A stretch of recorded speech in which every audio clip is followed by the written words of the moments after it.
Do you need a real estate license to wholesale?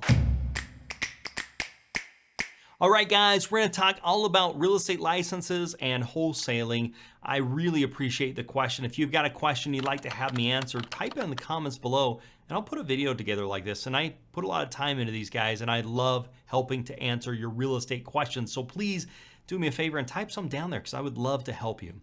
Okay, so let's talk a little bit about wholesaling as general. Okay, there's several ways to wholesale properties, but wholesaling properties is the art of getting an under market value, a property off market that is undervalued under contract and selling that contract to someone else.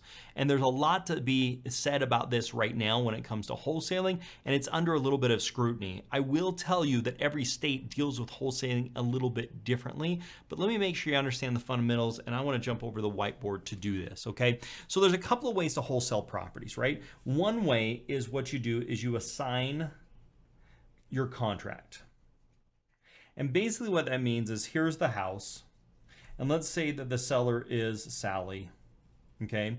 And you're the investor, this is you, and you go and you put the property under contract. Let's say you put it under contract for $100,000. So most contracts are assignable unless it states they're not assignable. So if your contract doesn't say you can't assign it, which a lot of the purchase contracts used by real estate agents say you can't assign it. So you want to make sure you make alterations or not use that contract.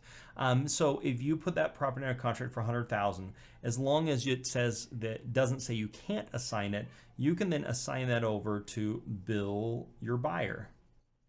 And you can say, hey, Bill, I want you to buy this house for me for $110,000. Okay. And Bill says, sure, I'll buy that. What Bill can do in an assignment is Bill just sends you $10,000.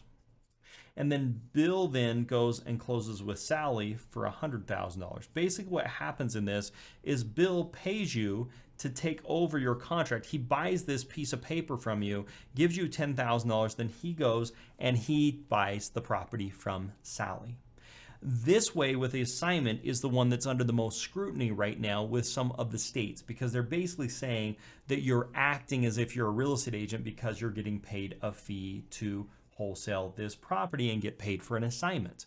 Now, on the defense on that side, they're saying, no, this is a fiduciary. They actually are selling their own interest, and they actually have interest in the property by way of purchase contract, and they have the right to sell that contract just like you would if you were a stock trader and you had a stock and you want to sell that stock or do an option on it. The exact same thing applies. Now, states are looking at this a little bit differently, but I think what's happening is the National Association of Realtors doesn't like these transactions, and they're trying to put a lot of pressure on states and organizations to do this. So that's one thing that you're running into this assignment. Now, another way to wholesale this transaction, right? I want to talk about, and this is called a double close. Okay. A double closing here is basically where this same scenario, we've got Sally the seller, okay, we've got you the buyer, and then we've got Bill the end buyer, you the investor, we'll call that. Sally the seller, okay? So same thing applies. You got it under contract for $100,000, you're selling it to Bill to $110,000.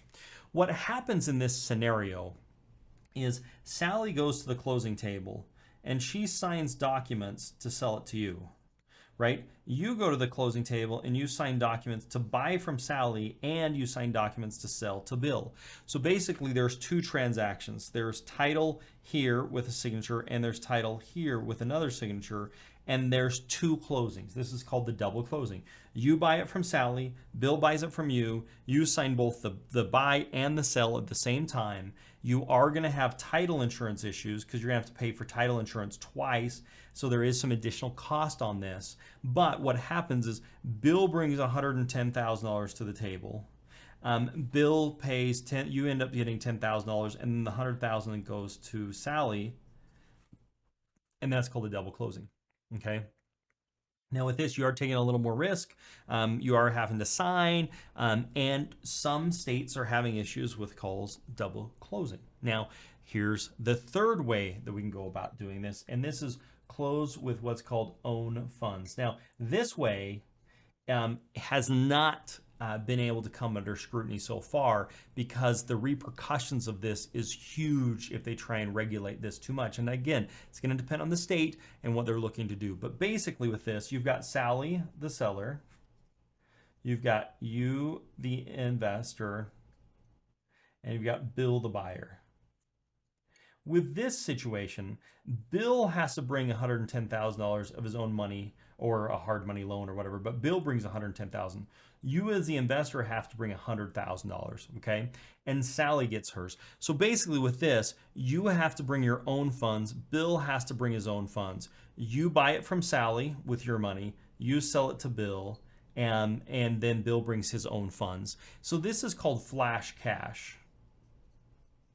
And depending upon where you're located, these may not be able to happen at the same time. You may have to buy, and you may have to wait 24 hours a day before Bill can buy it from you, because you've got to go on title and then you sell your title. So if you think about this transaction, it's really difficult for a government agency or somebody to say there's a problem, because you have bought the property, you got a loan or you paid cash to buy that property, and then you turn around and sell that property to somebody else. It's really difficult, because they're saying, oh, you can't sell something that you actually own. That's going to be very, very difficult to regulate. So one of the things that I'm seeing, and I think you're going to see more of this as it comes down, is this need for flash cash, where you're going to have to bring your own money. And so typically what happens with these flash cash transactions is you pay typically around 1 point. So if it's $100,000, you're going to pay about $1,000 plus a few fees, and you are going to have to bring your own, and then Bill's going to have to bring his own money, and then the transaction will happen. The downside of this is there's a little bit of cost for the flash cash, and there's also title insurance that you're paying on both sides. But the benefit of that is you're able to close a transaction if you're in an area where these are having problems. Now, I'm not an attorney. You're going to want to consult with an attorney. You're also going to want to know your local state laws, because that's going to be a little bit different. I can tell you the easiest way to do a transaction is to do an assignment. If somebody can just pay you $10,000, take over your position, that's the easiest way. If you're having problems with your state, then you could look at something else. I'll also tell you, you don't want to do an assignment if you're making a whole bunch of money. Let's say you're going to make $50,000. You probably want to take it down, is what it's called, own the property, because somebody else might come around you, or there might be an issue. So you probably want to do your own funds in a situation like that, rather than doing an assignment. Now, a double close can work really well. That would be preferred if you can do a double close, because you don't have to bring your own cash, but there are some increased title fees, because there's the buy and the sell title fees that you're going to have to be dealing with, and you have to take that into consideration as well. And your last and final option is closing, where everybody brings their own funds. With that, you'll probably have to utilize a hard money lender to get some flash cash for a week, or just for a few days, and then your end buyer will bring his money like he was going to anyway, and you do have the increased title fees. So with all of that said, if you're acting on your own behalf to do one of these transactions, you don't need to be real estate licensed in most states. Now, they may start regulating and saying if you're doing assignments, you have to be a real estate agent, and I'm seeing pressure on that. But certainly if you're closing on the transaction and selling the property, at this point, I haven't seen anything that's going to force you to become a real estate agent. And that's one thing I would say. If you're looking to be a real estate investor, you don't need to run out there and get your real estate license. It's not going to help you find great deals, and honestly, it's just going to help you pass the test to become a real estate agent. If you're looking to broker deals for other people, a license is a great thing to have. If you're not looking to do that, it's not a necessity, and in some cases it could be a hindrance. So you want to think long and hard about that. If you want to know more about that, type in the comments below and I'll put a video together. If you've enjoyed this, please hit that thumbs up button. I would really appreciate it. And if you'd like to get a copy of the assignment of contract, what you can use in this situation if you're doing an assignment, I'll send you one for free. Just text me your email address at 435-294-0433.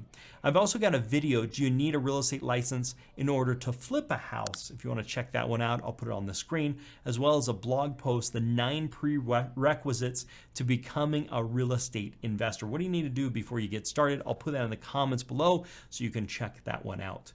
If you're not currently a subscriber, please consider it. I'd certainly love to have you. I do a video like this every single day, and I know you're going to enjoy it and get value from it. Otherwise, make it a very profitable day, and bye for now.